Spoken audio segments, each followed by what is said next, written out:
오늘 주님께서 이 자리에 함께 하신 줄 믿습니다.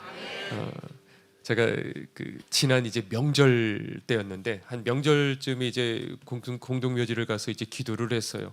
그런데 이상하게 꼭 그래요. 이런 명절이 끝나고 나면 꼭 이 사단의 역사가 거세집니다.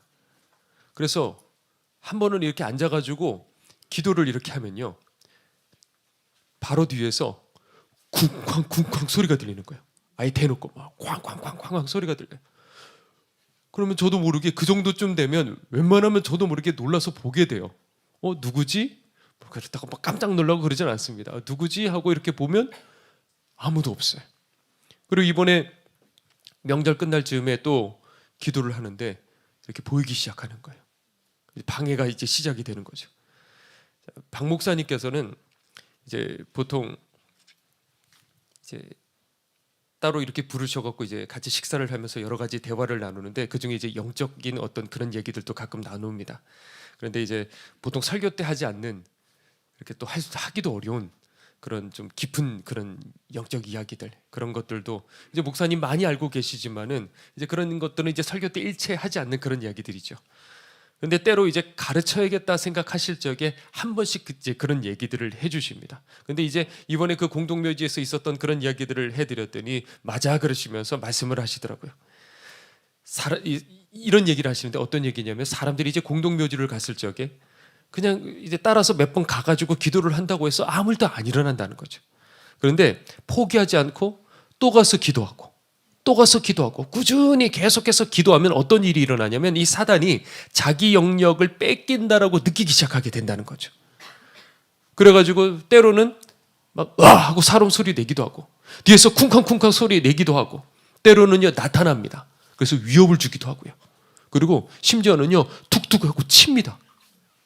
그러면 그럴 적에, 저번에 이제 뒤에서 쿵쾅쿵쾅 할 적에 어떻게 되냐면, 그 순간에 뒤로 딱 돌아보고 담대하게 나사렛 예수 그리스도 이름의 능력으로 물러나라, 뭐 이렇게 외쳤을 적에 바로 그때 영적 권능이 주어지게 된다는 것이죠. 자, 그러니까 이게 뭐 우리가 꼭 산기도를 가지 않는다 하더라도 이런 영적 원리들을 잘 이해해주면, 기억해두면 좋다라는 것이죠. 그럴 적에 감정이 막 요동쳐가지고 막 뒤 흔들리고 그렇게 하지 말고, 딱 담대할 때, 그런 결정적인 그 순간에 요동치지 말고 담대하게 예수님을 의지하고 선포하면서 나가야 된다는 거죠. 자, 그런데 더 중요한 건 뭐냐면, 우리가 하나님 앞에 이렇게 진실되게 꾸준히 살다가 보면 분명히 시험이 닥칠 때가 온다는 거죠.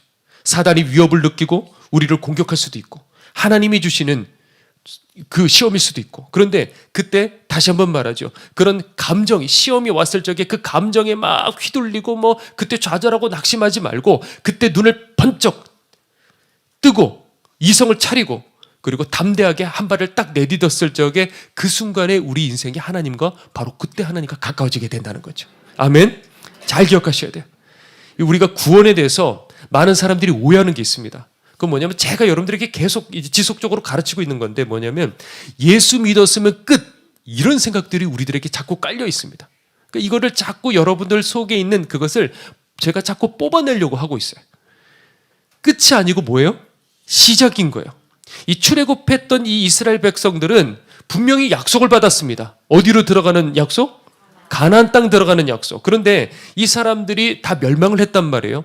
그거는 다름이 아니라 홍해를 내가 건너기만 하면 끝, 이렇게 생각을 한 거예요. 자, 그런데 그게 끝이 아니고 뭐라고요? 시작이란 말이에요. 자, 애굽을 나오면서부터 몇 번의 시험이 있었냐면 10번의 시험이 있다고 그랬었어요. 그러면 그걸 통해 가지고 마지막 가나안 땅 들어갈 적에 그 믿음의 시험을 통과한 사람만이 그것을 들어갈 수가 있었어요. 그러니까 여기서 우리가 배우는 건 뭐냐? 시험을 통과한 사람만이 어디를 들어간다고요? 천국에 들어간다는 것이죠.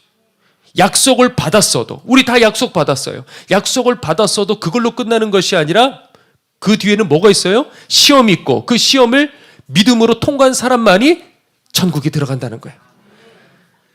반대로 말하면 약속을 받았다 하더라도 얼마든지 버려지게 된다는 것이죠. 그런데 예수님 얘기는 더 충격적이에요. 자세히 살펴보면 예수님께서 성령으로 충만 받으셔가지고 어디로 가셨어요? 광야, 마귀들 소굴로 그냥 들어가셨어요. 자, 그러면 그게 시험이 안 되면 그게 시험일까요? 야, 내가 만왕의 왕인데 내가 그거 뭐 세상에 부경화 갖고 내가 끄떡이를 하겠어? 이렇게 되면 그게 시험이 아니면 그 마귀가 그 시험을 왜 하겠습니까? 천하의 바보죠, 그렇죠? 예수님은 하나님이시지만은 완전한 인간이 또 되셨어요. 그러니까 시험이 될 만한 것들을 마귀가 가져왔어요. 될 만한 정도가 아니라 마귀가 가지고 있는 최고의 시험, 강력한 영향력. 그러니까 그 문장에는, 성경 구절에는 보이지 않는 그 뒤에 강력한 그 영적으로 끄는 힘들 있지 않습니까? 내가 이래서는 안 되는데 하고 음란에 빠져버려요. 그런 것처럼. 그러니까 여기서 만약에 예수님께서 자칫 실수했다고 해봐요. 그럼 어떻게 될까요? 이건 상상할 수도 없는 일이에요. 정말 감히 상상할 수도 없는 일이에요. 자, 그 위험을 안고 예수님은 우리를 살리시려 이 땅에 오신 거예요. 그리고 골고다 언덕에서도 마찬가지죠. 마지막에 이 사단이 예수님 십자가 지고 죽지 못하게 하기 위해서 얼마나 발악을 했겠습니까? 그런데 그 모든 시험을 다 넘겼을 적에 어떻게 되는 거예요? 바로 첫 부활의 열매를 맺게 된다는 거죠. 그러니까 이게 다 똑같은 패턴인 거예요. 약속이 있어요. 하나님의 약속이 있어요. 예언들이 있었어요. 예수님을 향한. 그런데 예언이 있다고 자동적으로 다 이루어지는 것이 아니고 어떻게 되느냐? 그 시험을 다 거쳐서 이겼을 적에 부활의 첫 열매가 되는 것처럼 우리들에게도 시험이 있다는 것이죠. 자, 오늘 요셉 얘기도 마찬가지예요. 자, 요셉의 이야기의 발단은 뭐예요? 요셉이 뭘 꿨어요? 꿈을 꿨단 말이에요. 비전. 그 경험했던 그 비전 하나, 작은 것 같은 그 하나에서 모든 이야기가 시작이 됩니다. 근데 만약에 이 비전 하나에서 이제 요셉은 수많은 이제 어려움을 그때부터 노출당하게 되는 거예요. 겪게 되는 거예요. 그러니까 우리는 이게 결과를 알기 때문에 이게 별로 긴장감이 없지만 만약에 요셉도 그 수많은 시험, 날마다 시험이 왔겠죠. 형들이 미워 죽이고 싶을 거예요. 유혹이 다가와요. 다 끝장내고 싶어요. 그런 이런 시험 앞에 만약에 요셉이 무너졌다고 한다면 우리가 알고 있는 그 요셉이 성경에 기록되어 있을까요? 없었을 거예요. 과연 지나갔으니까 지금 기록이 돼 있는 거예요. 그러니까 오늘 이 시간에 이 요셉 이야기를 우리가 구원의 관점에서 좀 한번 좀 풀어보려고 하는 겁니다. 자, 하나님께서 자, 오늘 이 요셉과 함께 하시기로 이제 작정을 하시고 뭘 주셨다고요? 비전을 주셨어요. 자, 그런데 약속을 받았다고 무조건 다 이루어지는 거예요? 아니라는 거예요. 하나님은 이끌어 가셔요. 몰아 가셔요. 그러나 약속이 주어졌다고 해서 그냥 다 이루어지는 것이 아니라 그 순간에 우리들의 결단과 선택이 남아있는 거예요. 청원받았다고 해서 다 택함이 있습니까? 아닌 거예요. 오직 시험을 이기는 자에게 그 구원이 성취가 된다는 것이죠. 자, 이번에 제가 인도 선교를 가는데 비행기 타는 순간부터 얼마나 잠이 쏟아지는지요.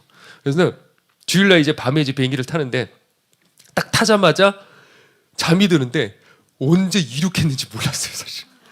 뭐 어떻게 그냥 가다 보니까 구름이 있더라고요. 날고 보니까 정신 차리고 보니까 몇 시간이 지나갔어요. 그리고 숙소도 이제 하루 일정 다 끝내고 집으로 이제 제 숙소로 와가지고 이렇게 누웠는데 기억이 없어요. 죄송해요. 씻지도 못하고 그냥 보니까 새벽 3시인 거예요. 그러니까 이게 그 다음 비행기도 그렇고 자꾸 이륙하는 게 기억이 안 나요. 왜 이렇게 내가 잠이 쏟아질까? 가만히 생각해 보니까 우리가 여기 한국에 있을 적에는 항상 긴장 상태에 있는 거예요. 잠 별로 자지 않고 그 상태에서도 딱 그 시간 되면 눈이 딱 떠져요. 긴장 상태에 있는데 이제 그 패턴에서 이 긴장의 딱 큰을 이제 풀었더니 이제 밀렸던 그 잠들이 이제 그때부터 쏟아지기 시작했던 것 같아요. 그래서 공항에서 한 청년이 저에게 조심스럽게 물어보는 거예요. 목사님, 저 궁금한 거 있어요. 목사님 피곤하실 텐데 저 물어봐도 되나요? 그러는 거예요. 그러니 아니. 네. 제 몸은 그렇게 말을 했는데 나 같은 게 뭐라고 저랑 이렇게 대화하는 거를 행복해 하더라고요. 청년들이. 얼마든지. 그러면 또 이번이 마지막. 근데 하나만 더 이렇게 계속 질문을 하더라고요. 근데 한 청년이 뭐라 그러냐면 목사님 전 기도가 안 돼요. 그러는 거예요. 얼마 전에 어떤 일을 겪게 되었는데 이것 때문에 기도하려고 앉아 있어도 자꾸 괴로워서 아무 기도가 안 된다는 거예요. 여러분들도 그런 적 있으시죠? 기도가 안 돼. 자꾸 그것만 떠오르는 거예요. 그래서 제가 얘기를 했어요. 아니야. 꼭 소리를 내가지고 기도하는 것만이 기도가 아니야. 때로는 너무 괴로워서 그냥 그 자리에 앉아있기만 해도 하나님 보시기에 그게 바로 기도야. 그저 기도의 자리에 앉아 있어서 때로는 한숨만 푹푹 쉬고 때로는 그냥 눈물만 흐르는 거예요. 그게 하나님 보시기엔 그게 바로 기도라는 거야. 엄마는 다 알아요. 내 아기가 얘가 배가 고파서 우는지 아니면 졸려서 우는지 다른 지나가는 아저씨는 몰라요. 제가 왜 우는지. 근데 엄마는 다 아는 것처럼요. 하나님은 다 알고 계셔. 제가 그렇게 얘기를 해줬어요. 이렇게 정말 해맑더라고요. 청년들이 얼마나 좋아하는지 몰라요. 그래서 다음에는 우리 케냐 가요 그러더라고요. 그래서 얼떨결에 그냥 약속을 했습니다. 자, 그런데 그렇게 해맑게 웃는 그 청년들에게도 뒤로 돌아보면 각자의 아픔과 상처와 눈물들이 다 있더라고요. 여러분들도 마찬가지일 거예요. 지금은 여러분들이 이렇게 여기 이 자리에서 웃으시지만은 우리들에게도 분명히 이제 신앙의 삶의 어떤 짐이 있지 않겠습니까? 신앙이 아무리 좋아도요, 기도 아무리 뜨겁게 해도요, 그것과 상관없이 우리에게는 이런 인생의 짐이 있다는 겁니다. 자, 그런데 이 요셉도 보면, 그러니까 똑같은 거예요. 분명히 우리가 신앙의 요셉도 분명히 하나님께서 붙잡고 끌고 가시는데 잘 돼요? 아니라는 거죠. 그러니까 많은 사람들이 오해를 해요. 난 왜 목사님 예수를 믿었는데 저는 왜 이렇게 힘들까요? 제 속에 왜 이렇게 상처가 많을까요? 그러니까 성도들이 눌려요. 저는 예수님 믿었는데 왜 우울증이 있을까요? 그렇죠? 이런 고민이 있으실 거예요. 난 왜 예수님 믿었는데 제게는 왜 공황장애가 있을까요? 저 예수 믿는 거 맞을까요? 자, 여러분들 어떻게 생각하셔요? 예수 믿는 사람 기뻐해야 되는데, 항상 기뻐해야 되는데 왜 내게 우울증이 있을까? 내게 성령께서 계시는 건 맞을까? 내가 왜 공황장애가 있을까? 주님이 내 안에 계시는 건 맞을까? 예수 믿어도요, 여러분들. 누가 때리면 아파요, 안 아파요? 아파요. 그렇죠? 그 당연한 거예요. 근데 문제는 정신과 마음도 마찬가지예요. 제가 만약에 성도님에게 딱 하고 상처를 줬어요. 그러면 괜찮은 척 해도 이 속은 뭐예요? 이미 한 대 맞은 거예요. 아픈 거죠. 그게 정상이에요. 근데 그 아픈데 아프지 마 해갖고 안 아파져요? 아니란 말이에요. 누군가에게 이제 말로 상처를 받았어요. 예를 들어. 그러면 나도 모르게 그 사람을 향해서 어떤 감정이 올라와요? 미운 감정이 올라온단 말이에요. 그러면 우리는 고민하죠. 내가 왜 이러지?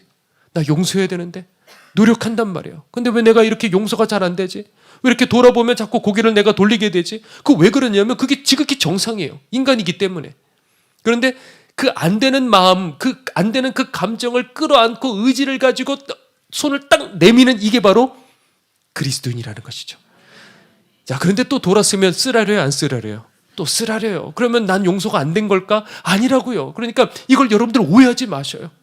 이 마음이 상처를 받았기 때문에 그렇게 되는 거예요.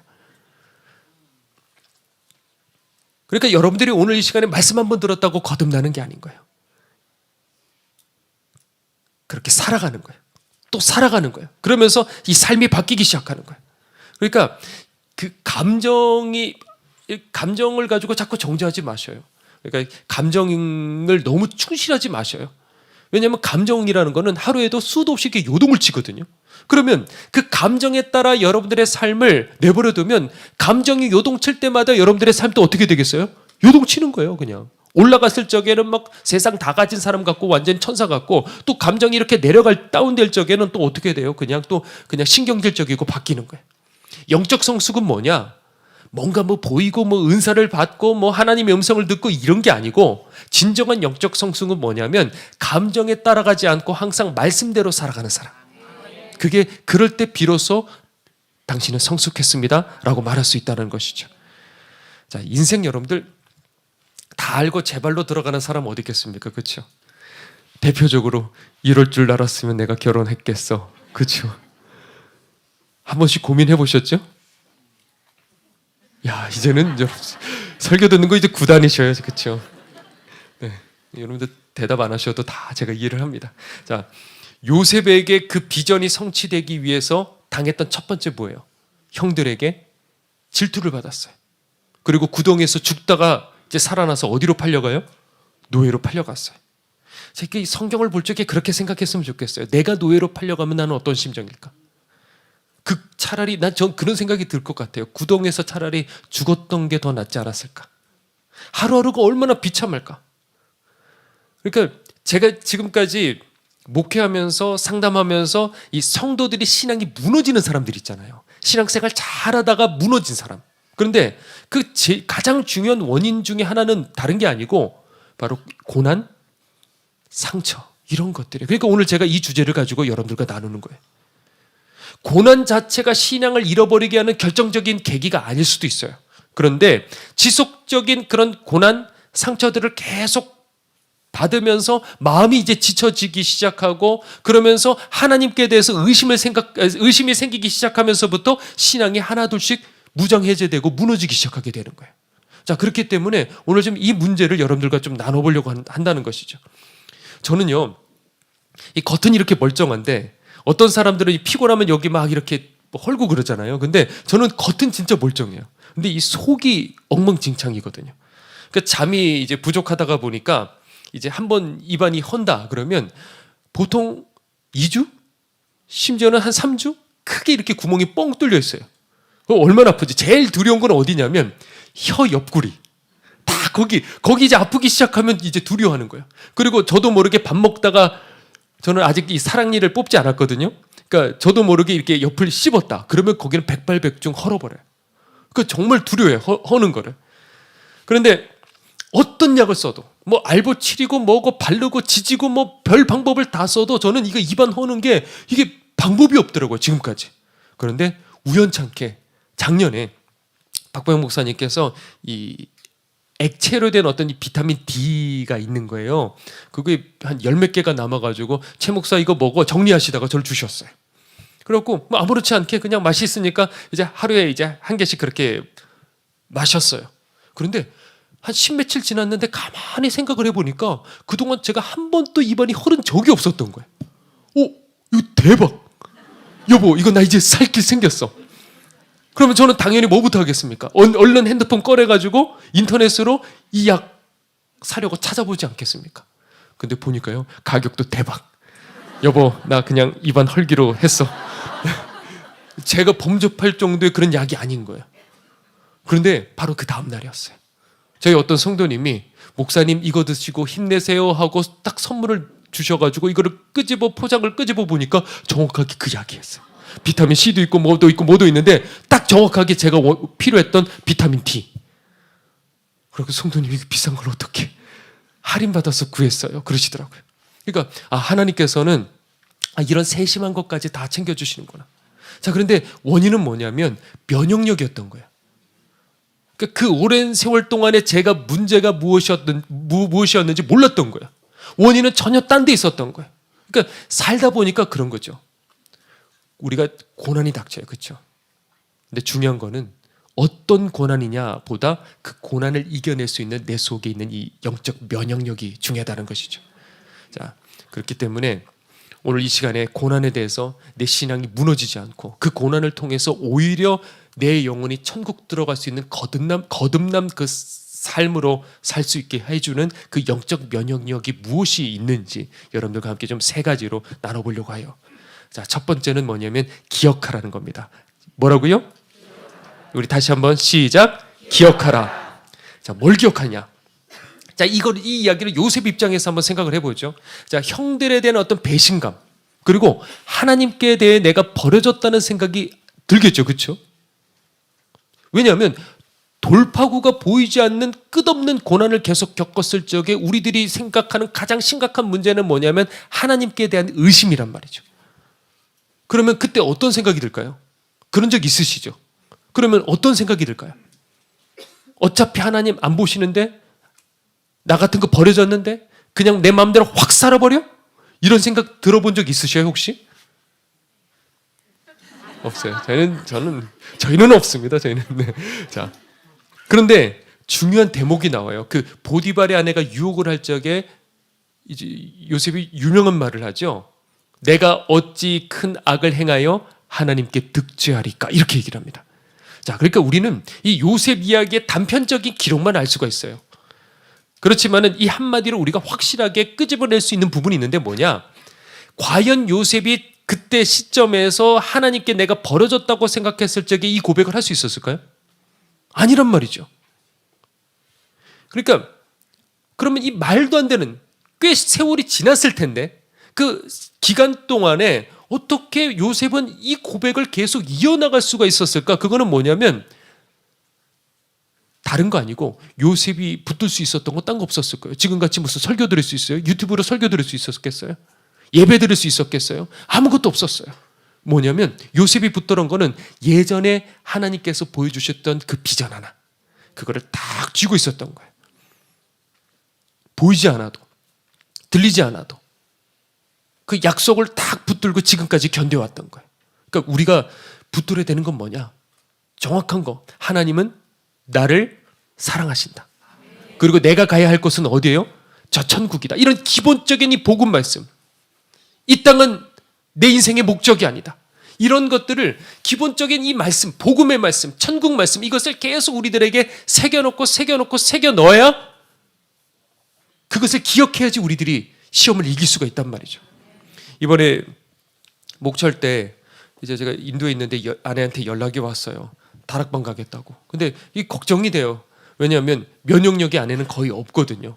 그래서 이제 위험하지만은 그래도 어떻게 하겠습니까? 잘 갔다 와. 하나님 의지하고 이제 갔다 와. 그러고 기도를 하죠. 근데 저희 아내는 그 항암 치료를 했는데 이제 그것과 상관없이 거의 이게 회복이 안 된 게 하나가 있어요. 의외의 것. 뭐냐면 이 허리. 이게 왜 무슨 연관인지 처음에 그 척수 이거를 찔러가지고 그래서 그런 건지 어쨌든 그때 이후로부터 지금까지 거의 연세 많으신 할머님 같이요. 이거를 뭔가 탁 손에 힘이 없으니까 떨어뜨리잖아요. 그러면 그거를 줍지를 못해요. 그리고 그걸 주우려면 이렇게 앉는데 한참 이렇게 시간이 걸려갖고 겨우 이렇게 줍고 일어서는 것도 되게 힘들어요.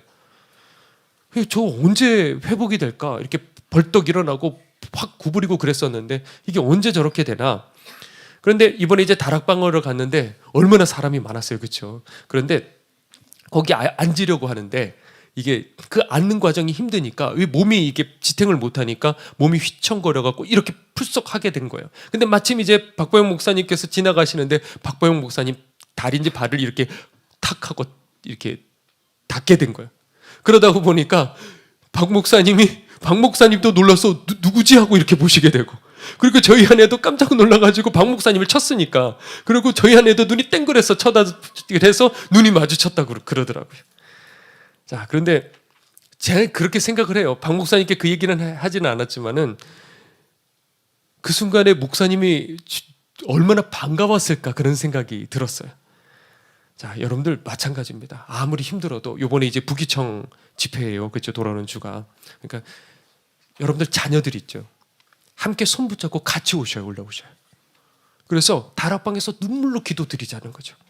그러면 하나님께서 얼마나 기뻐하실까? 자녀들을 어떻게 되느냐?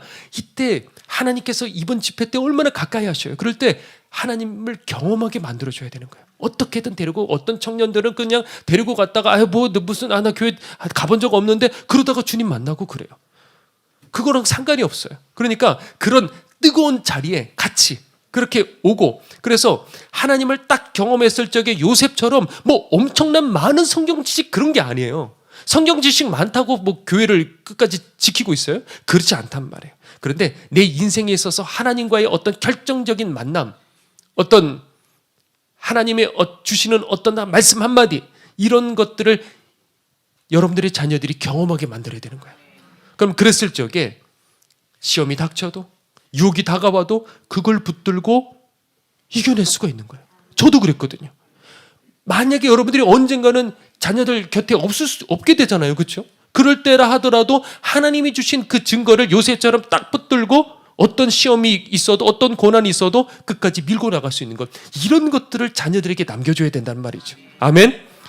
자, 우리는 목숨 걸고 말씀을 사수해야 되는 거예요.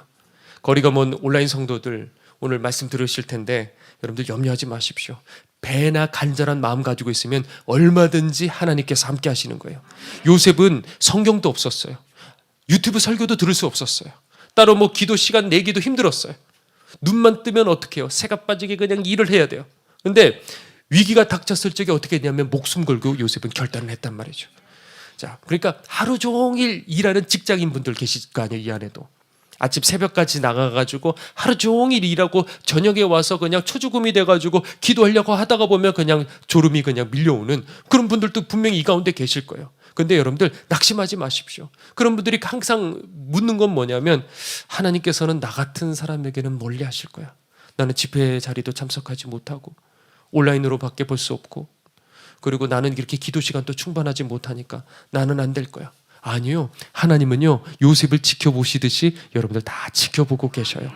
그러니까 또 그렇게 보면 반대로 내가 불순종하는 이유를 세상 핑계 대서는 안 된다는 거예요. 환경 탓해서는 안 된다는 거예요. 어디에 달려있느냐? 내 영적 면역력에 달려있는데 그것은 뭐냐? 분명한 증거를 보고 그것을 놓치지 않고 끝까지 물고 늘어지는 바로 그것이 필요하다는 것이죠. 아멘. 자, 두 번째입니다. 두 번째는 뭐냐? 결단하라는 겁니다. 뭐라고요? 결단하라. 자, 우리 다시 한번 시작. 결단하라. 자, 뭘 결단해야 되느냐? 자, 방금 얘기했던 내가 어찌 이 큰 악을 행하여 하나님께 득죄하리까? 자, 이게 지금 목숨이 왔다 갔다 하는 문제인데 그 순간에 어떻게 이런 결단을 할 수 있을까? 그냥 막 되나요? 마음대로 그냥 가만히 있을 적에 막 이렇게 칼을 딱 들이댔을 적에 나는 예수님은 뭐 이렇게 이게 그냥 나오나요? 이런 게 아니잖아요. 그렇죠? 이걸 보고 우리가 또 알아차려야 되는 건 뭐냐? 평상시에 요셉은 항상 그렇게 살아왔다는 걸 알 수가 있는 거예요. 그렇죠? 기록에는 없어도 얼마든지 알 수가 있어요. 평상시에 작은 문제에도 그 유혹에도 넘어지고 자빠지는데 내 목이 달아날 상황에서 그렇게 결단할 수 있겠어요? 그거는 거의 불가능해요. 꾸준히 그렇게 사는 사람이 결정적인 시험이 왔을 적에도 하나님 쪽으로 자빠질 수 있는 거예요. 아멘? 우리 수명은 보통 그런 말 하죠. 이 허벅지 근육에 달려있다. 그렇죠? 그런 말 들어본 적 있을 거예요. 이 허벅지 근육이 줄어들기 시작하면서 어떤 문제가 생기느냐? 이제 당뇨 걸릴 이런 확률도 높아지고요. 치매 문제도 생기고요. 뭐 심혈관 이런 모든 문제가 이 허벅지 근육에 달려 있어요. 근데 어제 저녁 때 이제 박보영 목사님과 함께 식사를 하면서 그런 얘기를 들었어요. 아주대 이제 한 교수님이 계시는데 이제 연세 있으신 분들을 이제 계속 보게 되는데요. 근데 너무 안타깝대요. 너무 안타까워. 왜냐하면 하루에 조금만 운동하면 조금만 많이 말고 조금만 웃고 운동하고 걸어다니고 요만큼만 요렇게만 해주면 80, 90이 돼도 남들처럼 걸어다니고 원하는 곳으로 얼마든지 다니실 수 있는데 근데 뭐라고 그러시냐면 난 안 돼. 난 나이 들었어. 난 이미 늦었어. 그러면서 누워있으면서 그 조금의 그 근력 운동을 하려 하지를 않으신다는 거예요. 그래서 결국에는 어떻게 돼요? 그 허벅지 근력마저 떨어지면 더 이상 움직일 수 없어서 이제 누워 있어야 되고 그리고 결국에는 요양으로 가셔야 되고 근손실로 그래서 세상을 일찍 떠나게 된다는 거죠. 마지막에 힘들어진단 말이죠. 그러니까 신앙도 마찬가지예요. 어떤 엄청난 일을 여러분들 하라는 거 아니에요. 안 막 칼이 들어왔을 적에 그냥 뭐 보디발의 아내가 뭐 어땠을 적에 그런 거 말고요. 그게 아니라 여러분들 생활의 작은 것들 잘 안 돼요. 괜찮아요. 또 일어서서 또 해보려고 하고 안 되고 자빠지면 또 일어나고 또 결단하고 또 결단하고 그렇게 해갖고 꾸준하게 해서 결국 그것을 내 생활의 일부로 딱 만들었을 적에 그때 하나님이 함께 하시는 전혀 다른 인생이 될 수 있다는 거예요. 그런데 반대로 그 조그마한 그것을 여러분들이 내버려 두면 그 약간의 차이로 버려지는 유다가 될 수 있다는 거예요. 그 조그만 것들. 유다가 구멍이 돼버렸어요. 그 조그만 것들을 그 욕심을 내버려 뒀기 때문에 버려진 것이고 그 조그만 그 운동을 조금 했을 적에 그 근력이 유지가 되는 거예요. 제가 인도 가기 전에 그 설육 쪽방촌을 이제 가서 이제 도시락을 나눠주는데 저희 성도 한 분이 이제 누군가를 발견했대요. 이리로 와달라고 이제 구정 목사님께 얘기하시는 거예요. 그래가지고 이제 함께 구정 목사님과 가봤는데 보니까 길거리 이제 갈 데 없는 아저씨 한 분이 이제 땅바닥에서 이제 도시락을 드시고 계시더라고요. 근데 이분 사연을 들어보니까 물어봤어요. 제가 교도소에서 이제 있다가 3년을 있다가 그러고 지금 나왔대요. 그래서 갈 데가 없어가지고 그냥 거기 앉아 있다 그러는 거예요.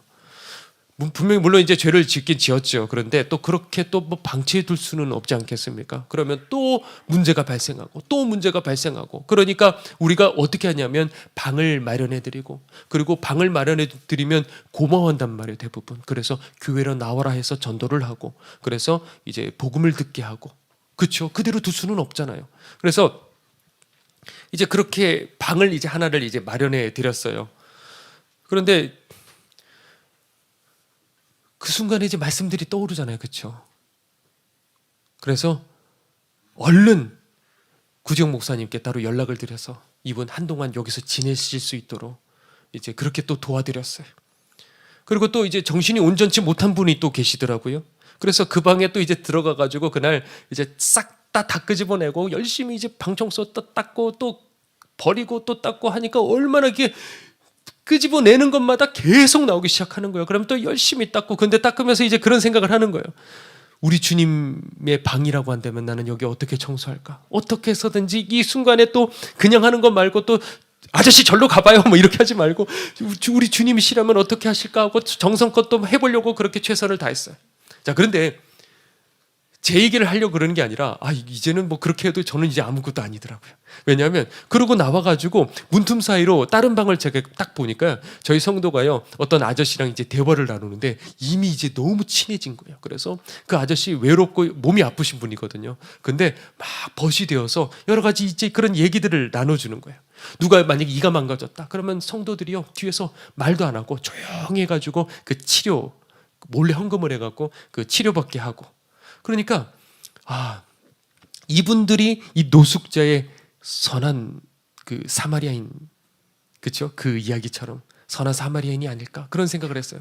오히려 이제 저는 아무것도 아닌 것 같고 얼마나 한 분 한 분이 귀한지. 왜냐하면 처음에 다들 시작했을 적에는 제가 여러분들 여기 지금 나오시는 분들 제가 알겠지만 처음에 제가 다 알아요. 처음에는 여기 어디 여긴가요? 하고 이렇게 와가지고 남들 할 적에 이렇게 눈치 보고 그냥 이렇게 하고 그냥 그렇게 하셨거든요.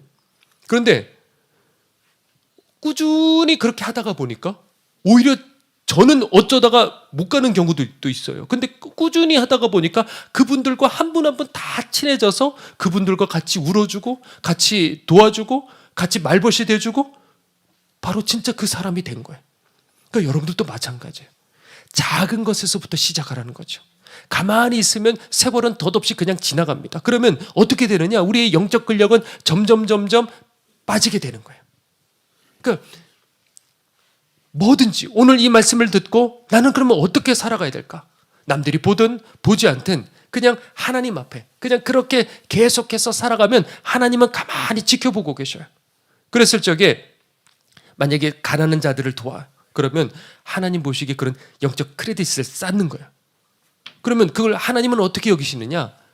내가 빚졌다. 성경에 그렇게 돼 있어요. 내가 빚졌다라고 느끼시는 거예요. 그러니까 내가 드렸으니 하나님 주세요. 이거 아니에요. 이 개념이 아니에요. 그게 아니라 우리는 그냥 하나님 사랑하는 마음으로 섬기는 거예요. 그러면 하나님 입장에서 그렇다는 거죠. 내가 빚졌다 느끼고 결정적인 순간에 너가 나를 그렇게 고백했지? 너가 그렇게 부인하지 않았지? 그러면 내가 너를 세워줄 거야. 그래서 이 요셉이 비전을 받기 때문에 애굽의 총리가 자동적으로 되는 게 아니에요. 그 비전을 기억하고 내 앞에 있던 그 시험과 그 선택 앞에서 하나님을 택했을 적에 그걸 보고 하나님은 요셉을 총리로 만드신 거예요. 우리 인생도 마찬가지라는 거죠. 자, 세 번째입니다. 세 번째는 뭐냐면 관점을 바꾸라라는 거예요. 뭐라고요? 관점을 바꾸라. 우리 다시 한번 관점을 바꾸라. 자, 요셉이 이제 애굽의 총리가 돼서 이제 형들과 재회하는 장면이 나와요. 그게 오늘 본문인데 정말 이 꿈대로 이제 형들이 이제 고개를 숙였어요. 그러니까 요셉은 그 자리에서 통곡을 합니다. 근데 그때 나눴던 그 대화, 그때 요셉이 했던 두 마디, 그게 오늘 본문이에요. 그런데 이것이 하나님께서 가장 사랑하는 이 요셉을 가장 인생이 밑바닥으로 쳐 넣으셔서 정말 죽다 살아나 다시 돌아오지 못할 그 위험성을 안고서 집어넣어서 요셉이 그걸 통해서 깨달았던 가장 결정적인 그 깨달음이 오늘 본문 안에 들어있는 거예요.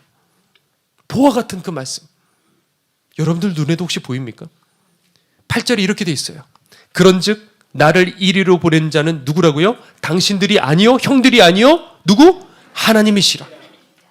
이게 무슨 말이냐? 처음에 내가 애굽에 끌려갔을 적에는 당신들 때문이다, 형들 때문이다, 이를 갈면서 원망했어요. 내가 나가기만 하면 내가 죽일 거야. 맨날 그렇게 생각을 하다가 그렇게 살다가 형들만 보고 내 환경만 쳐다보고 내 신세 한탄하고 이렇게만 계속 보다가 어느 날 고개를 들어서 보니 하나님이 계셨던 거예요. 형들이 나를 팔았지만 하나님이 나를 보내셨다. 자, 이거는 이렇게 볼 수도 있겠죠. 내게 상처 준 그 사람. 그것은 그 사람과 나와의 관계일 수도 있지만 그러나 그 이전에 누구와 나와의 관계예요? 하나님과 나와의 관계인 거예요. 여러분들 이 사실 정말 인정하십니까? 나를 절망하게 만드는 그 환경. 그런데 그 상황에 내가 순종한다는 것은 결국 누구에게 순종하는 거예요? 그것을 주신 하나님께 내가 순종하는 거예요. 물론 쉽지 않다는 거 저도 알아요.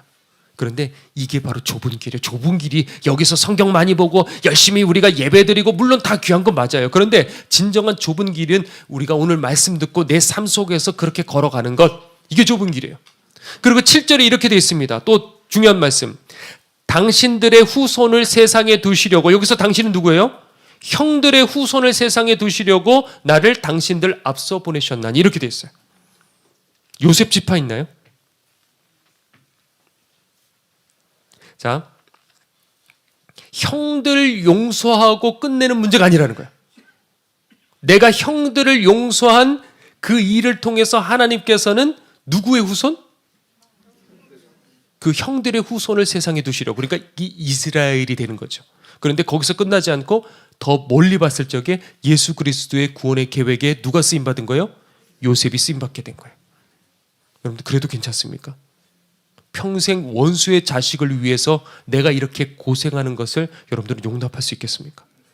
자, 이게 하나님께서 우리들을 이끄시는 방식이라는 거죠. 가장 사랑하는 사람들, 가장 아끼는 그 사람들을 천국까지 이끄기 위해서, 만드시기 위해서, 하나님 함께 하시는 그 사람을 만드시기 위해서 이끄는, 이것이 하나님의 방법인 거예요.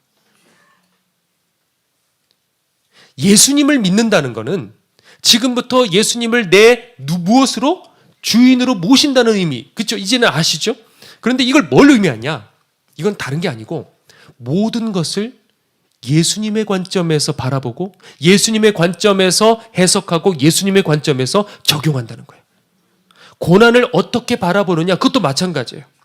내 사고와 판단과 결단의 기준이 내 중심에서 보는 게 아니라 그 고난을 하나님의 기준으로 옮겨서 하나님의 시선에서 그 고난을 볼 줄 아는 것, 이게 바로 예수를 믿는다는 의미예요. 내가 기준이 되면 어떻게 될까요? 사람이 보이죠? 환경이 보이죠? 여전히 힘들어요. 근데 고통과 그 상처를 내 입장에서 보지 않고 누구 입장에서? 하나님의 입장에서 보는 거예요. 이게 우리가 이 영역을 넘어서지 못하면 우리는 그저 종교인으로 남아있는 거예요. 아무리 말씀을 들어도 소용없어요. 그 왜냐? 내 말씀 아니니까. 제자들도 예수님 그 산상수훈 말씀 다 듣고 다 했잖아요. 그런데 그거 들었다고 해서 돼요? 아니에요. 그 내 말씀이 아니었던 거예요. 마지막에 갔을 적에 다 자빠지고 도망가고 배신하고 다 그렇게 됐어요. 내 말씀이 아니었던 거예요. 광야에서 이스라엘 백성들도 그랬어요. 10번의 시험을 받았다 그랬잖아요. 그런데 여전히 10번의 시험을 받았음에도 불구하고 여전히 자기 입장에서 하나님을 바라보고 자기 입장에서 자신을 바라보고 자기 입장에서 환경을 쳐다봤어요. 그런데 사도 바울은 이렇게 고백하죠. 이제는 내가 사는 것이 아니요 오직 내 안에 그리스도께서 사시는 것이라. 그러니까 내 자아가 깨져야 되는 거예요. 내 자아가 깨지지 않으면 결국 고난을 통해서 내 영혼이 무너지는 거예요. 그러니까 고난을 통해서 이미 이제 속이 이제 만신창이가 되고 그때 이제 사단이 한번 싹 살짝만 흔들어줘도 그냥 주님을 떠나고 자빠지는 그런 인생이 되는 거죠. 그게 많은 사람들의 인생이에요. 아합 시대 때 보면 가뭄이 몇 년이었어요? 3년 반. 여러분들 근데 왜 3년 반인지 아십니까? 한번 새벽에 지난번 얘기했는데 이게 3년, 야 니네 말 안 들어 우상 숭배 그러니까 3년 반 그냥 가물어? 아 그러면 1년일 수도 있잖아요. 10년일 수도 있잖아요. 왜 하필 3년 반이었을까? 그거는 다른 게 아니고 저 그렇게 해석을 해요. 엘리야가 하나님만 의지하기 위한 그 훈련, 그게 3년 반 걸렸던 거예요. 전 관점을 그렇게 봐요. 갈멜산에서 대적들 두려워하지 않고 그냥 물 다 끼얹어 버리잖아요. 왜? 내 하나님은 나와 함께 하신다. 그 믿음. 하나님만 바라보고 하나님만 의지하는 그 믿음 만드시기 위해서 3년 반 걸렸던 거예요. 요셉. 그 비전을 보고 그 비전이 성취되는 이 순간까지 몇 년 걸렸냐면 22년 걸렸어요. 왜 22년일까? 왜 그 사이 많은 세월들 동안에 고난당하고 상처받고 왜 그렇게 살았나? 왜냐하면 이 두 가지를 깨닫는 그 시간이 22년 걸린 거예요. 왜 우리가 이렇게 고난을 계속 겪을까? 왜? 아직 변화되지 않는, 꺾이지 않은 이 내 모습이 있기 때문에 그래요. 그러니까 얼른 꺾여야 되는 거예요. 자빠질 할 적에 얼른 그냥 자빠져 줘야 되는 거예요. 그래서 인생의 축이 내게서 누구에게로? 하나님께로 바뀌게 하기 위한, 이게 진정한 구원이거든요. 제가 한 가지 얘기하고는 이제 말씀 정리하죠. 이번에 인도를 이제 갔을 적에 제가 가장 크게 느낀 거는 뭐냐면, 그걸 한 단어로 표현을 하자면 순수함이다. 순수하구나, 이런 생각을 했어요. 이분들에게 있는 어떤 가난, 어떤 고난, 핍박, 이런 것들이 이분들을 순수하게 만드는, 지탱하고 유지시켜주는 가장 결정적인 원인이었어요. 그런데 이 지역을 전체를 이끌고 계시는 이제 목사님이 계신데, 이제 저희랑 이제 같은 이제 조가 되어서 저희들을 이렇게 인도하고 안내를 하면서 이제 각각 이제 마을을 가서 거기서 예배도 드리고, 그때 이제 세우려고 했던 그 각 지역의 사역자들을 이제 제가 이제 안수를 하면서 그렇게 세우고 그렇게 했었어요. 그런 사역들을 했는데, 이 목사님은 이제 전통적인 힌두교 집안에서 태어났어요. 근데 어느 날 이분이 힌두교인데 그것과 상관없이 교회를 나가게 됐는데, 이유는 뭐냐면 드럼 배우고 싶어서. 드럼이 없잖아요, 거기는. 근데 그 드럼이 너무 좋아 보였나 봐요. 그래서 그거를 배우고 싶어서 그러고 이제 교회를 갔어요. 근데 순전히 이제 드럼 때문에 가긴 갔는데, 이제 예배를 드려야 되니까 드럼만 쳐다보고 있는데 귀로는 설교 말씀이 들렸던 거예요. 그렇게 듣다가 어느 날 그 설교 시간에 하나님의 음성을 이분이 듣게 된 거예요. 충격을 받고 그분이 그 모든 것들을 그 자리에서 다 내려놓고 주님을 영접하고 그날 그대로 세례를 받았대요. 근데 문제는 이 사실을 가족들이 알면 이제 큰일 나는 거예요. 절대 안 돼, 이거 들키면 절대 안 돼 하는데, 얼마 지나지 않아서 결국에는 어떻게 흘러 다 알게 돼버린 거예요. 그랬더니 가족들이 네가 어떻게 그럴 수 있냐, 우리들을 어떻게 이렇게 배반할 수 있냐, 그 자리에서 몽둥이를 들고요 이분을 치기 시작하는 거예요. 뭐 가족이고 뭐고 가차 없어요. 왜냐하면 그 완전히 예전에 인도 얘기도 했잖아요. 그냥 가차 없이 사람들이 몰려가서 다 죽여버리는 거예요. 그래서 몽둥이로 맞기 시작하는데 거의 죽기 직전까지 맞았대요. 그리고 그냥 그 자리에서 그냥 아무것도 없이 거의 벌거벗겨가지고 가진 것 하나도 없고 옷도 없이요, 그냥 그리고 길거리에 쫓겨나 버렸어요.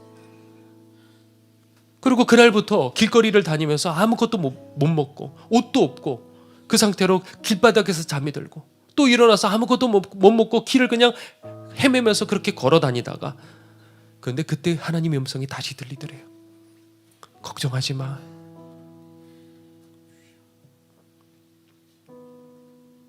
내가 너를 돌볼게. 그러시더래요. 어떤 사람이 하나님의 음성을 들을 수 있을까? 그리고 다시 이제 흘러 교회로 흘러갔대요. 아무것도 없는데 교회에서 시키더래요. 그래서 테이블 닦고 뭐 이런 것들 정리하고 그런 것들을 하는데 한 주에 100루피를 주더래요. 그 100루피면 어느 정도 돈이냐면, 저도 들은 거니까 그대로 한 주에 4끼 식사, 이것이 이분이 그 당시에 먹을 수 있었던 전부였어요. 그렇게 해서 이제 시작을 했어요.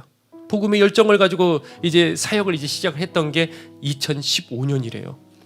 근데 이제는 그 지역 일대에 이제 가장 영향력이 있는 그 도시뿐만이 아니라 그 넓은 지역이요, 그 넓은 땅덩어리에 이제 많은 이제 사역자들을 세우고 마을마다 전도하는 그 영향력을 끼치는 목사님이 되셨지만은, 처음에는 아무것도 없는 상황에서 그냥 마을 혼자서 발로 이렇게 뛰면서 교회를 세우고 사역자들을 세우고 그런 일들을 혼자서 했었어요. 근데 그렇게 사역을 시작한 지 얼마 되지 않았을 적에 길을 가다가 이 힌두교인들이 앙심을 품었어요. 그래서 차가 이렇게 옆으로 오더니 확 끄집어 갖고 차에다가 태웠어요. 그리고 어디론가 모르는 데로 가가지고 풀숲으로 던져가지고 거기서 죽기 직전까지 또 매를 때리기 시작하고 고문하기 시작을 했어요.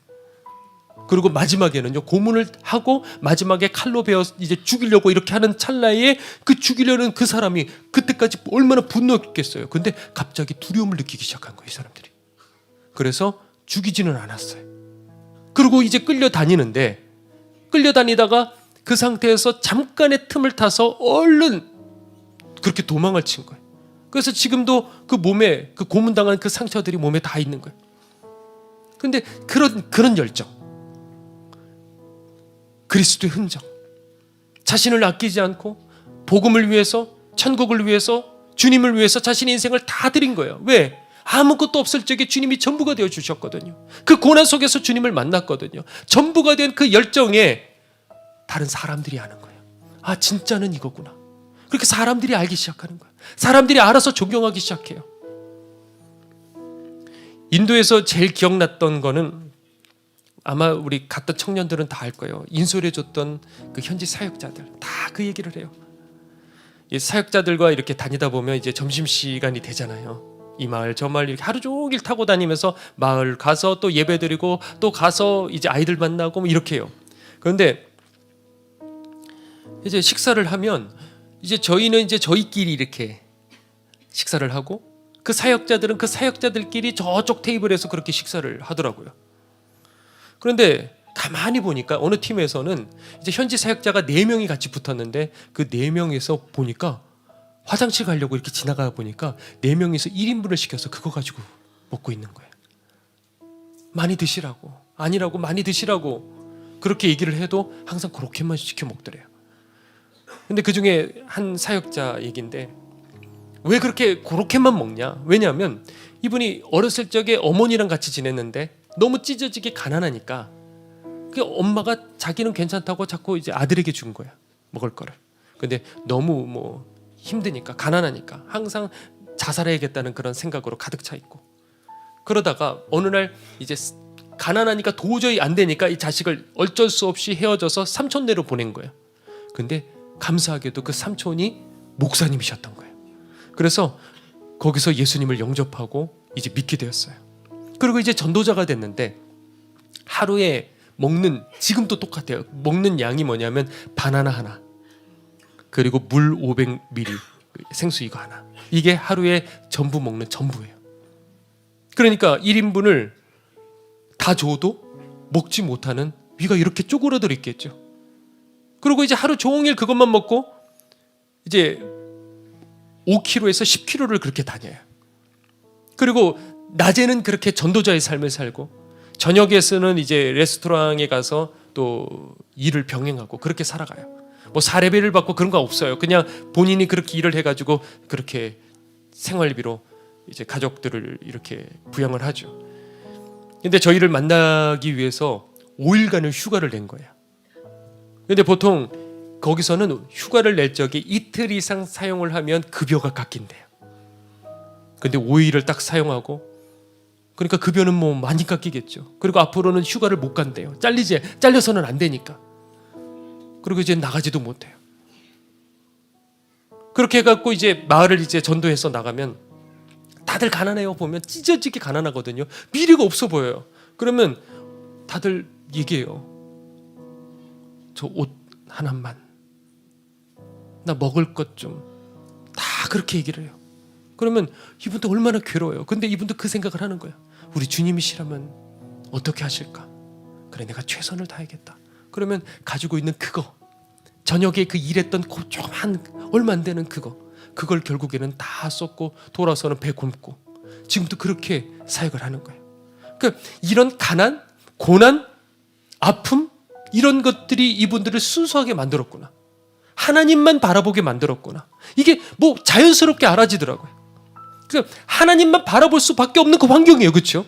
우리는 주위에 너무 많은 것들이 있어요. 나를 즐겁게 하는 거, 나를 편안하게 만들고, 나를 행복하게 만들고, 이런 것들이 너무 많으니까 하나님을 향한 그 순수한 마음이 될 수가 없어요. 근데 이분들은 가진 게 없으니까, 의지할 데가 없으니까 하나님만 바라보는 거예요. 그러다 보니 어떻게 돼요? 모든 것을 자연스럽게 하나님 입장에서 생각하게 만드는 거예요. 저는 가르쳐야 된다고, 여러분들에게. 자꾸 여러분들의 환경에서, 왜? 우리는 자꾸 인본주의로 길들여져 있다고요. 그러니까 자꾸 내 입장에서 생각하고 내 감정을 더 중요하게 여기고, 그런데 그렇지 않고 이분들은 하나님밖에 없으니까 하나님 쪽으로 생각을 하게 되는 거예요. 근데 제가 그 생각이 드는 거예요. 가난한 사역자들을 보면서 왜 누구는 가난하게 사역해야 되고 누구는 왜 나는 편안하게 지내야 되지? 불공평하다. 하나님 앞에 불공평하다는 게 아니라 내가 내 자신에게, 이거는 아니다. 그리고 가난한 동네에 그 아이들을 봤어요. 그 순간에 막 심장이 쿵쾅쿵쾅 뛰는 거예요. 제가 가지고 있는 걸 다 쏟아버리고 싶은 거예요. 얼마나 설레고 막 뛰는지요. 그런데 그런 생각이 들었어요. 이 순수한 공동체에 자칫 편하게 돈으로 선교했다가 오히려 그 순수함에 돈으로 더럽혀질 수 있겠구나. 자세한 얘기를 여러분들과 다 나눌 수는 없지만 그렇게 될 수 있겠구나. 그리고 우리의 눈물이 담긴 그 헌금도 자칫 눈먼데 얼마든지 갈 수도 있겠구나. 현장에 갔을 적에 알게 되겠더라고요. 그러니까 정확한 목적을 가지고 정확하게 전달될 적에 열매 맺겠구나. 그러니까 이 선교지 돕는 건 참 이게 쉽지 않다는 걸 알게 되었어요. 자, 하나님께서도 마찬가지 아니실까요? 우리 인생에 마음껏 다 쏟아 부어주고 싶으실 것 같아요. 제가 보기에. 저도 여러분들도 여러분들 자녀들에게 하는 것처럼 제가 그 아이들, 가난한 그 아이들, 그 사역자들을 바라보면서 그 시선인 것처럼 하나님께서는 우리 인생에 다 쏟아 부어주고 싶고 내가 너와 함께한다 막 들려주고 싶고 보여주고 싶고 채워주고 싶고 열어주고 싶으실 거예요. 근데 그렇게 하지 않으셔요. 당장 필요한 만큼. 가만히 보면 하나님께 응답받고 보면 뭔가 나사 하나 빠진 것 같이 뭐가 없어요. 또 때로는 가난하게 하시고 때로는 고난 속에 그냥 던져주시고 쳐다도 보지 않으셔요. 그 왜 그러냐? 그 이유는 뭐냐면 우리 신앙 그저 하나님만 바라보고 하나님만 의지하는 그 순수함 잃지 않게 하기 위해 하나님은 우리들에게 고난과 시험을 주시는 거예요. 그분들을 보면서 우리는 이미 돈 앞에 이 편안함 앞에 이렇게 더럽혀진 것은 아닐까? 더 이상 하나님이 하나님 되시지 못하고 조금만 고난을 겪어도 이 자아를 버리지 못하고 힘들다고 나 상처받았다고 아우성치는 우리는 이 종교인의 삶을 넘어서지 못하고 우리는 그렇게 살아가는 것이 아닐까? 자기를 아끼지 않아요. 핍박당하고 마을 들어갔을 적에 얼마나 핍박당하고 매 맞고 하는데 그 마을을 또 들어가고 또 들어가고 또 들어가서 결국에는 복음의 그 마을로 만드는 거예요. 하나님의 관점에서 과연 누가 진짜 복받았고 누가 지금 넓은 길로 저주의 길로 가는가? 누가 정말 거듭났고 구원받았고 누가 과연 버림의 그 길로 가고 있는가? 그러니까 고난은 여러분들에게 있는 그 고난은요 결코 저주가 아닌 거예요. 각자에 맞게 하나님께서 여러분들을 지금 이끌어가고 계시는 거예요. 왜? 이 목적은 뭐라고요? 하나님만 순수하게 바라보게 하시기 위해서. 요셉에게 그 총리의 영광을 주셨던 것처럼 우리도 천국의 그 면류관을 받는 그날까지요 우리도 뭐 해야 되느냐? 그저 하나님 의지하고 순수하게 하나님만 바라보시는 여러분들 되시길 간절히 소망합니다. 우리 함께 준비하신 예물 드리며 찬양 드리겠습니다.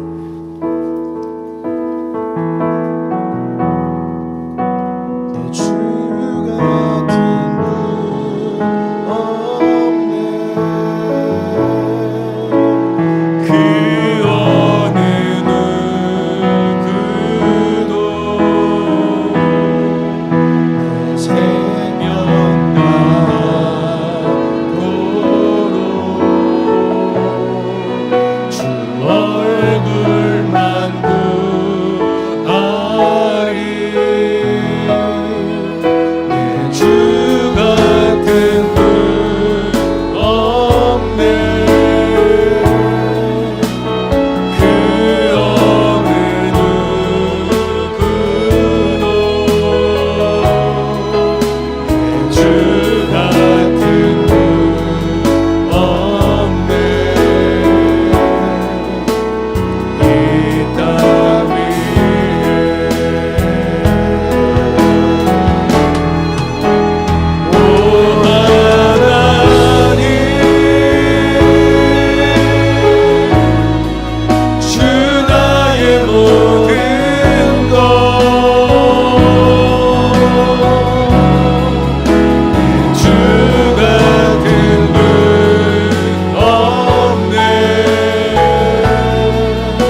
환경 쳐다보지 않겠습니다. 사람 바라보지 않겠습니다. 오직 내게 나를 있게 하시는 주님만 바라보겠습니다. 우리 시간에 주여 한번 외치고 함께 통성으로 기도하도록 하겠습니다. 주여,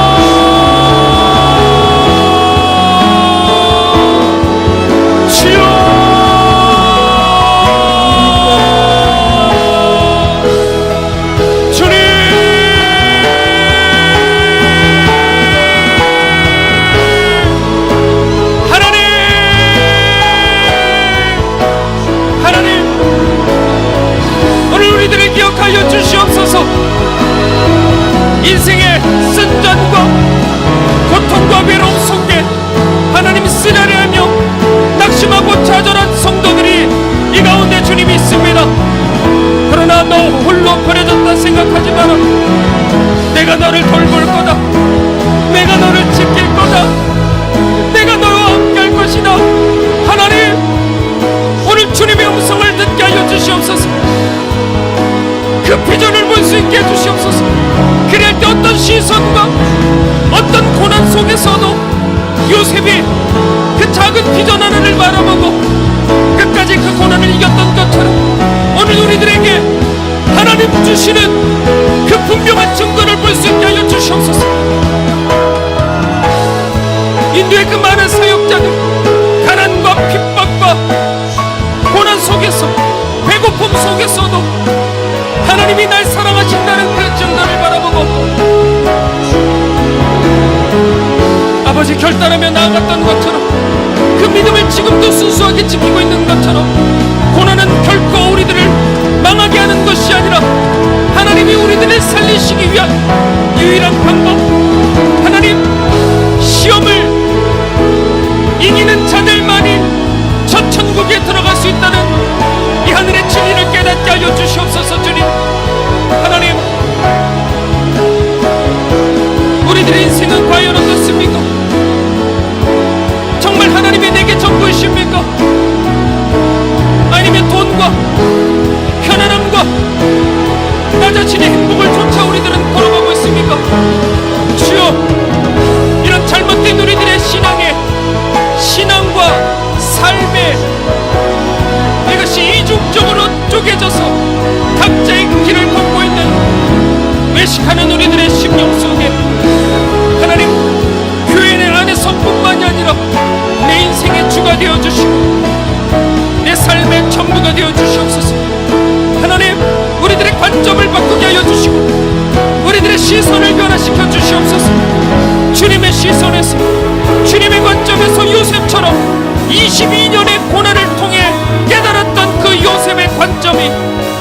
우리들의 관점이 될 수 있게 하여 주시고, 요셉이 받았던 그 면류관은 저 천국에서 비교할 수도 없는 하늘의 면류관으로 우리 머리 위에 씌워 주시옵소서. 하나님, 눈물 흘리며 좌절하고 있는 영혼들이 여기 있나이다. 온라인 성도들을 또한 기억하여 주시옵소서. 주님, 버려지지 않았습니다. 결코 버려지지 않았습니다. 감정에 소용돌이 휘몰아쳐 휩쓸려가지 않게 하시고 말씀을 붙드는 주의 성도 되게 하여 주시옵소서. 하나님, 우리도 때로는 하나님 계시지 않는 것 같고 나 홀로인 것 같고 예배 시간에서는 기쁘고 행복하고 주님 앞에 있는 것 같지만, 그러나 돌아섰을 적에 해도 안 되고 또 무너지고, 그리고 감당 안 되는 이 환경 속에 좌절하고 낙심하는 이것이 요셉이 아니라 바로 우리들의 모습임을 고백을 합니다. 그러나 하나님은 바로 그 가운데, 폭풍우 가운데 우리들 곁에 계시며 우리들에게 손을 내미시며 너 나에게로 나오라, 빠져도 괜찮다, 그러면 내가 너에게 달려가 너의 손을 붙잡아 주겠다, 너 또 일어나라, 내게로 한 걸음 한 걸음씩 내게로 다가오라 하시는 주님의 음성을 듣게 하여 주시옵소서. 그 파도의 두려움을 이기고 주님을 바라보고 걸어가게 될 때 주님의 숨결이 느껴지고, 그리고 주님의 못자국 난 그 손이 보이기 시작할 때 하나님, 우리들이 저 영원한 천국으로 들어갈 수 있는 아버지 영원한 구원의 길을 보여주실 줄 믿사오니, 이곳에 있는 주의 사랑하는 모든 성도와 그리고 온라인의 모든 성도들 주님 기억하여 주셔서, 때로 외롭고 슬프고 인생의 짐이 무거워 쓰러진다 할지라도 주님께서 그때마다 피할 길을 내주시고 힘이 되어주셔서, 아버지, 너에게 있어서 내가 전부야, 그 요셉이 깨달았던 그 결론이 우리 인생의 결론이 될 수 있도록 주님 반드시 역사하여 주시옵소서. 오늘 이 시간 주님 앞에 오늘 우리들의 귀한 예물, 우리들의 땀과 눈물이 담겨있는 예물을 올려드립니다. 지금도 가난해 아버지 어쩔 줄을 몰라 하며 배를 굶고 하나님 바나나 하나 먹고 다니는 귀한 아버지 주의 종들과, 그리고 하나님 미래와 소망이 없는 하나님 성도들과 아이들과, 그리고 선교지와 그리고 예배당 없는 그 교회들과, 하나님 또 무너져가고 있는 아버지 교회들이 있습니다. 주님, 이 예물이 하나님 나라 영광 위에 귀하게 쓰임받게 하여 주셔서 저희들만 잘 사는 것이 아니라 함께 기뻐하며 함께 천국의 기쁨을 누릴 수 있는 그 은혜를 이 예물을 통해 반드시 이루어질 수 있도록, 성취될 수 있도록 역사하여 주시옵소서. 지금도 흑암의 속에 사단에게 짓눌려 있고 아버지 스스로를 정죄하고 우울증에 시달려 있고 아버지 육체적으로 고통당하고 있는 지체들이 오늘 이곳에 있습니다. 주님, 오늘 이 시간 나사렛 예수 그리스도의 이름의 능력으로 주님 고쳐주시옵시고 치유하여 주시고 회복시켜 주시사 하나님 살아계심을 볼 수 있게 하여 주시옵소서. 지금은 우리를 위하여 십자가에 달려 들어가신 예수 그리스도의 은혜와 하나뿐인 아들을 주실 적에 인간들이 어떻게 그 아들을 찔러 죽일 줄 아시면서도 보내신 하나님의 그 크신 사랑과, 지금 또 탄식하시며 우리들을 손붙잡고 이끄시는 성령님의 함께하심이 오늘 주님 앞에 결단하며 나아가기를 원하는 주의 모든 백성들 머리 위에 지금부터 영원토록 함께하옵시기를 간절히 축원하옵나이다. 아멘.